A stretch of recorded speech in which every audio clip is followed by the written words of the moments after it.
ಮಹಾತ್ಮ ಗಾಂಧಿಗೆ ತಂದು ಎಲೆಕ್ಷನ್ ನಿಂತರು 20 ಕೋಟಿ ರೂಪಾಯಿ ಬೇಕೀಗ. ಗಾಂಧಿ ನಿಂತಾನೆ ಅಂತ ಹೇಳಕ್ಕೆ 4,500 ರೂಪಾಯಿ ನಾನು MLA ಆದೆ. 79ರಲ್ಲಿ ಆಗಿದ್ದ ಖರ್ಚು ಬರೀ 4,500 ರೂಪಾಯಿ.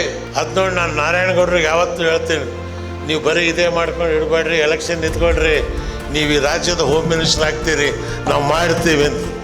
ಏನೂ ಗೊತ್ತಿಲ್ದಿರೋ ದೇವೇಗೌಡರಿಗೆ PM ಮಾಡಿರ್ಬೇಕಾರೆ ಎಲ್ಲ ಗೊತ್ತಿರೋರು ನಿಮಗೆ ಹೋಮ್ ಮಿನಿಸ್ಟರ್ ಮಾಡೋದು ಯಾವ್ದು ದೊಡ್ಡದು? ಈ ನನ್ನ ಮನೇಲಿ ಅಡುಗೆ ಮಾಡ್ತಕ್ಕಂಥವ್ನು ಪ್ರೇಮ್ನಾಥ್ ಅಂತ. ಕೆಲವರು ಸಾಬ್ರು ಬಂದು ಹೇಳ್ತಾರೆ, ಏನ್ರಿ ಹಿಂದೂಗಳ ಕೈಯಲ್ಲಿ ನೀವು ಅಡುಗೆ ಮಾಡಿಸ್ತೀರಾ? ನಾಳೆ ಕ್ಲೀನಾಗಿದ್ದಾನೆ, ಎಲ್ಲಿದ್ದ ಉಡುಪಿ ಹೋಟ್ಲಲ್ಲಿ ಹೋಗಿ ಮಸಾಲೆ ದೋಸೆ ತಿನ್ನಲ್ವೇನು ನೀನು? ಉಡುಪಿ ಹೋಟ್ಲಲ್ಲಿ ಏನು ಸಾಬ್ರು ಇದ್ದಾರಲ್ಲ ಚಾಪ್ಸ್ ಮಾಡ್ಕೊಡೋದಕ್ಕೆ ನಿನಗೆ. 4,500 ರೂಪಾಯಿ ನಾನು MLA ಆದೆ. 79ರಲ್ಲಿ ಆಗಿದ್ದ ಖರ್ಚು ಬರೀ 4,500 ರೂಪಾಯಿ. ದಯವಿಟ್ಟು ಯಾವುದೇ ರಾಜಕಾರಣಿ ನಿಮ್ಮ ಇದಕ್ಕೆ ಮೆಂಬರ್ ಮಾಡ್ಕೊಳಕ್ಕೆ ಹೋಗ್ಬೇಡ್ರಿ.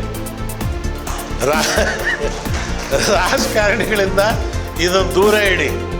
ಬಂದ ತಕ್ಷಣಕ್ಕೆ ಅವನಿಗೆ ಕುರ್ಚಿ ಚಿಂತೆ ಎತ್ಬಿಡುತ್ತೆ. ಹೆಸರು ಹಿಡಿದು ಬಿಟ್ರು. ರೋಜಾ ಇಟ್ಟರೆ ಹಚ್ಚಿ ಹೋದ್ರೆ ನಿನಗೆ ಸ್ವರ್ಗ ಸಿಗತ್ತೆ ಅಂದರೆ ಅದು 5 ಸ್ಟಾರ್ ರೂಮ್ ಅಲ್ಲ, ನಿನಗೆ ಬಿಚ್ಕೊಡ್ತಕ್ಕಂಥದ್ದಕ್ಕೆ.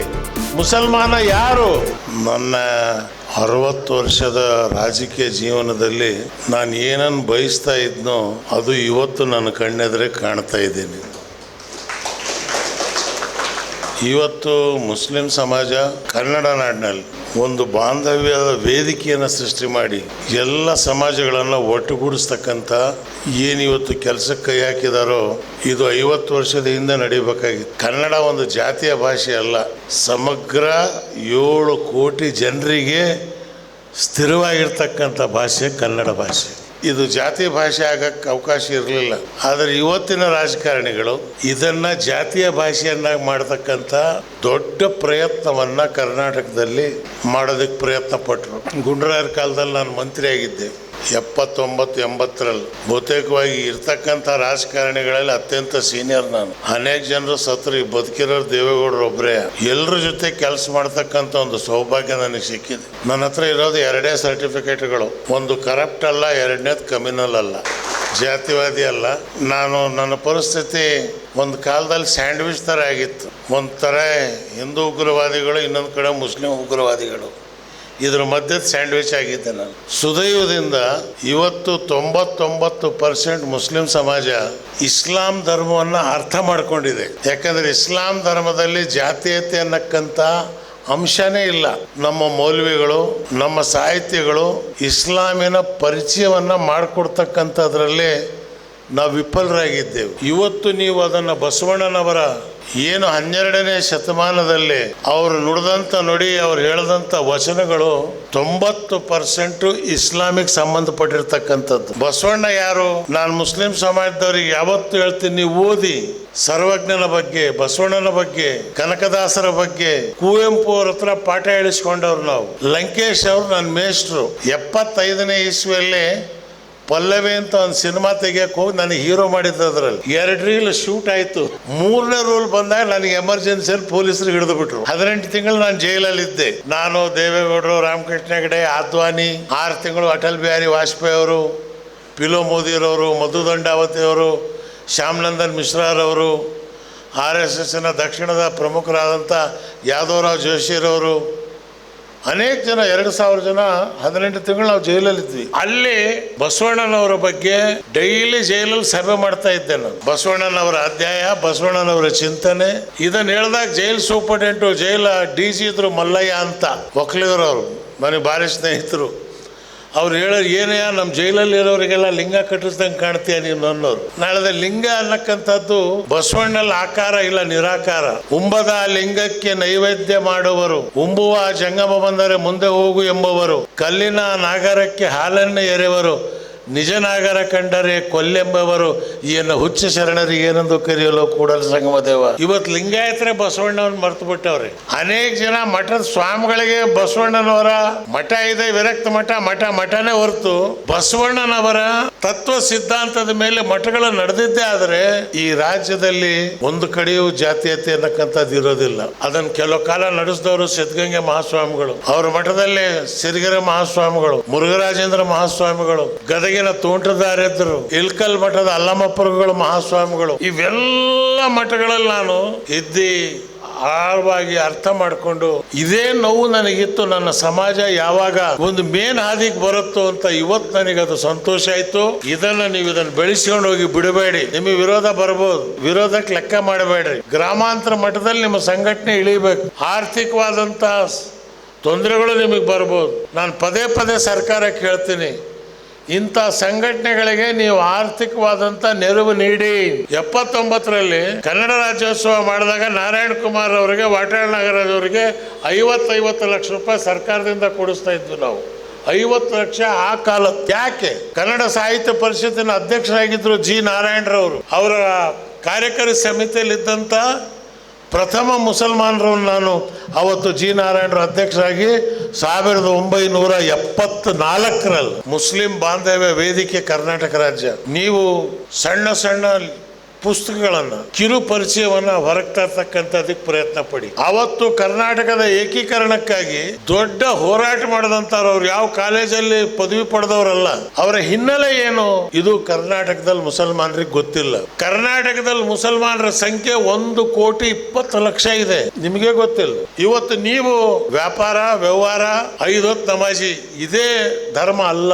ಬರೀ ನಮಾಜಿ ಮಾಡಿದರೆ, ರೋಜಾ ಇಟ್ಟರೆ, ಹಜ್ಜಿ ಹೋದ್ರೆ ನಿನಗೆ ಸ್ವರ್ಗ ಸಿಗತ್ತೆ ಅಂದ್ರೆ ಅದು 5 ಸ್ಟಾರ್ ರೂಮ್ ಅಲ್ಲ, ನಿನಗೆ ಬಿಚ್ಕೊಡ್ತಕ್ಕಂಥದ್ದಕ್ಕೆ. ಮುಸಲ್ಮಾನ ಯಾರು? ತನಗಿರ್ತಕ್ಕಂಥದ್ದು ಏನಿದೆಯೋ ಅದಕ್ಕಿಂತ ಹೆಚ್ಚಿದಿದ್ರೆ ಅದರ ಒಡೆಯ ನೀನಲ್ಲ, ಇಲ್ಲದಿದ್ದವನೇ ಅದು ಒಡೆಯ. ಇದು ಇಸ್ಲಾಂ ಧರ್ಮದ ನಿಜವಾದಂತ ತತ್ವ. ಇದನ್ನೇ ಪ್ರವಾದಿ ಸಲ್ಲಲ್ಲಾಹು ಅಲೈಹಿ ವಸಲ್ಲಂ ರವರು ರಾಷ್ಟ್ರ ಸ್ವಾತಂತ್ರ್ಯ ಪಡೆದ ಮೇಲೆ ಮಹಾತ್ಮ ಗಾಂಧಿ ಹೇಳಿದ್ರು, ನನ್ನ ದೇಶದ ಆಡಳಿತ ಹೇಗಿರಬೇಕು ಅಂದ್ರೆ ಉಮರ್ ಫಾರೂಕ್ ರಜಿಯಲ್ಲಾಹು ತಾಲಾ ಅನ್ನು ಏನು ಆಡಳಿತ ನೀಡಿದರು ಅದರಂತ ಆಡಳಿತ ಭಾರತ ದೇಶದಲ್ಲಿ ಬರಬೇಕು ಅನ್ನಕ್ಕಂಥದ್ದು. ಉಮರ್ ಫಾರೂಕ್ ರವರು ಮನೆಯಲ್ಲೇ ಶುದ್ಧಿ ಮಾಡ್ತಿರ್ತಾರೆ. ಅವ್ರ ಮಗ ಒಂದು ನಾಣ್ಯ ತಗೊಂಡು ಬಾಯಲ್ಲಿ ಇಟ್ಟಾಗ ಮಗನಿಗೆ ಹಿಡಿದು ಹೊಡಿತಾರೆ. ಇದು ಸರ್ಕಾರದ ಸೊತ್ತು, ಇದನ್ನು ನೀನು ಮುಟ್ಟಬಾರದು. ಅವ್ರಿಗೆ ಒಂದು ಸಂಬಳ ನಿಶ್ಚಯವಾಗಿರುತ್ತೆ. ಒಂದು ಸಲ ಅವ್ರ ಹೆಂಡತಿ ಹೇಳ್ತಾರೆ, ನನಗೆ ಸಿಹಿ ತಿನ್ಬೇಕು ಅಂತ ಆಸೆ ಇದೆ, ನೀವು ನಮಗೆ ಸಂಬಳ ಸ್ವಲ್ಪ ಜಾಸ್ತಿ ಮಾಡಿ. ಅವ್ರು ಹೇಳ್ತಾರೆ, ನಾನು ಮಾಡೋಕ್ಕಾಗೋದಿಲ್ಲ, ನನಗೆ ಎಷ್ಟು ಬೇಕೋ ಜೀವನಕ್ಕೆ ಅಷ್ಟೇ ಸಾಕು ಅಂತ ನಾನು ಸಂಬಳ ತಗೋತಾ ಇದ್ದೀನಿ. ಅವ್ರ ಹೆಂಡತಿ ಪಾಪ 6 ತಿಂಗಳು ಸ್ವಲ್ಪ ಸಂಬಳ ಉಳಿಸಿಟ್ಟು 6ನೇ ತಿಂಗಳು ಸಿಹಿ ಮಾಡಿದಾಗ ಉಮರ್ ಫಾರೂಕ್ ರವ್ರು ಕೇಳ್ತಾರೆ, ಈ ದುಡ್ಡು ಎಲ್ಲಿಂದ ಬಂತು ಅಂದ್ರೆ, ಇಲ್ಲ ಸಂಬಳದಲ್ಲಿ ನಾನು ಸ್ವಲ್ಪ ಬಾಕಿ ಮಾಡಿ 6ನೇ ತಿಂಗಳಿಗೆ ಇದನ್ನು ತಗೊಂಡಿದ್ರಂದಾಗ ಉಮರ್ ಫಾರೂಕ್ ಹೇಳ್ತಾನೆ, ಎಂಥ ಪಾಪದ ಕೆಲಸ ಅಂದರೆ, ನಾನು ಇನ್ನೂ ಕಡಿಮೆ ಸಂಬಳದಲ್ಲಿ ಬದುಕ್ತಾ ಇದ್ದೆ, ಹೆಚ್ಚು ತಗೋತಾ ಇದ್ದೆ ಅಂತ ಅವತ್ತೇ ಆರ್ಡರ್ ಮಾಡ್ತಾರೆ, ನನಗೆ ಮತ್ತೆ ನನ್ನ ಸಂಬಳವನ್ನು ನೀವು ಕಟ್ ಮಾಡಿ. ಇದು ಉಮರ್ ಫಾರೂಕ್ ರವರು. ಇವತ್ತು ಮಂತ್ರಿಗಳು ಅವ್ರ ಖರ್ಚು 1 ಕಿಲೋಮೀಟರ್ ಹೋದ್ರೆ 7 ರೂಪಾಯಿ, ನಡ್ಕೊಂಡು ಹೋದ್ರೆಲ್ಲ ಕಾರ್ನಲ್ಲಿ ಕೂತ್ ಹೋದ್ರೆ, ಒಂದು ದಿವಸ ವಿಧಾನಸೌಧದಲ್ಲಿ ಕೂತ್ ಎದ್ರೆ 2,000 ರೂಪಾಯಿ. ನಾನು ಫಸ್ಟು MLA ಆಗಿದ್ದು 78ರಲ್ಲಿ 250 ರೂಪಾಯಿ ಸಂಬಳ ಇತ್ತು. ಅವಾಗ ನಾರಾಯಣಗೌಡ್ರೆ 500 ರೂಪಾಯಿ ಸಂಬಳ ಮಾಡ್ಕೊಂಡಿವಿ ನಾವು. ಚಿತ್ರದುರ್ಗದಲ್ಲಿ ನಿಜಲಿಂಗಪ್ಪನವ್ರು ನೋಡೋಣ ಅಂತ ಹೋದೆ ನಾನು. ಅವರೇ ನನ್ನ ರಾಜಕಾರಣಕ್ಕೆ ತಂದವರು. ನಿಜಲಿಂಗಪ್ಪನವ್ರು ಕೇಳಿದ್ರು, ಎಷ್ಟಿದೆಯಪ್ಪ ಸಂಬಳ? 500 ರೂಪಾಯಿ. 250 ಇದ್ದಿದ್ದು 500 ಮಾಡಿ ಎಲ್ಲ ನೀವೇ ತಿಂದು ಬಿಡ್ತಾ ಇದ್ದೀರಾ, ದೇಶದ ದುಡ್ಡೆಲ್ಲ ನೀವೇ ತಿಂತೀರಾ ಪಾಪಿಗಳೇ, ಎದ್ದೇಳಿ ಇಲ್ಲಿಂದ, ತಗೋಬಾರ್ದಾಗಿತ್ತು 500 ರೂಪಾಯಿ ನೀವು ಅಂತ. ಇದು ನಿಜಲಿಂಗಪ್ಪನವರು. ಅವ್ರ ಹತ್ರ ಒಂದು ಕಾರ್ ಇರಲಿಲ್ಲ. ಅವ್ರ ಮನೆ ಫೋನ್ ಬಿಲ್ಲು 3 ರೂಪಾಯಿ ಫೋನ್ ಬಿಲ್ ಕಟ್ಟದೇ ಇದ್ದಿದ್ದಕ್ಕೆ ಅವ್ರ ಫೋನ್ ಡಿಸ್ಕನೆಕ್ಟ್ ಆಯಿತು. ಶಂಕರ್ ಬಿದ್ರಿ ಸೂಪರ್ಡೆಂಟ್ ಆಫ್ ಪೊಲೀಸ್ ಇದ್ದರು ಚಿತ್ರದುರ್ಗದಲ್ಲಿ, ಅವರು 3 ರೂಪಾಯಿ ಕಟ್ಟಿ ಆ ಫೋನನ್ನು ರೆಸ್ಟೋರ್ ಮಾಡಿದರು. ನಿಜಲಿಂಗಪ್ಪನವ್ರು ಬರಬೇಕಾದ್ರೆ ಬೆಂಗಳೂರಿಂದ ಚಿತ್ರದುರ್ಗ ಬಸ್ನಲ್ಲಿ ಬರೋರು, ಬಸ್ ಸ್ಟ್ಯಾಂಡಿಂದ ಇಳಿದು ಬೇರೆಯವ್ರ ಕಾರಲ್ಲಿ ಅವ್ರ ಮಗನ ಮನೆ ಹೋಗೋರು. ಇಂಥ ರಾಜಕಾರಣಿಗಳು ಸಿಗ್ತಾವ ಇವತ್ತು. ಇದು ನಮ್ಮಲ್ಲಿ ಆ ಜಾಗೃತಿ ಆಗಬೇಕು. ಮಹಾತ್ಮ ಗಾಂಧಿಗೆ ತಂದು ಎಲೆಕ್ಷನ್ ನಿಂತರು 20 ಕೋಟಿ ರೂಪಾಯಿ ಬೇಕೀಗ. ಗಾಂಧಿ ನಿಂತಾನೆ ಅಂತ ಹೇಳೋಕ್ಕೆ.